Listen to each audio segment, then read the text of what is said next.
if you're an immigrant or a child of immigrants or a part of a wider diaspora, there's something that you'll become accustomed very quickly, which is comfort with the idea that you are permanently walking between two worlds. You have the country in which you live, the country that you or your parents or your community immigrated willingly or were forced to do so. And that's your tangible world. That's your everyday life. And at the same time, you have the world of your memory. It folds seamlessly like a filter on top of the world in which you live in.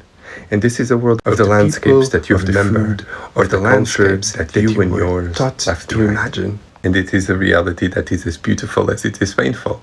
And I felt it this weekend. When I was walking in the Notting Hill Carnival, I received the text that everyone fears. That someone had perished. And I say that everyone fears it because you're immediately assailed by feelings of guilt, by feelings of longing, and that filter world just crashes on top of you wherever you are. All of the choices that you made to be in the place in which you are.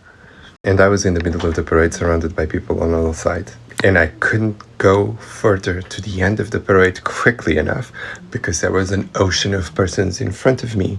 And I couldn't turn back because there was an ocean of people behind me. And there was no space for me to do a call because it was very loud. And because of the ocean of these beautiful people, there was no network. So I found myself doing something that I don't have to often do, which is to sit with something that grieves me without being able to take an action to distract myself of it. But you know what happened? The joy that surrounded me just lifted me up in a wave of color and sparkle and feathers. Because as I looked around, I saw people young and old, and I noticed the flags from all over the world.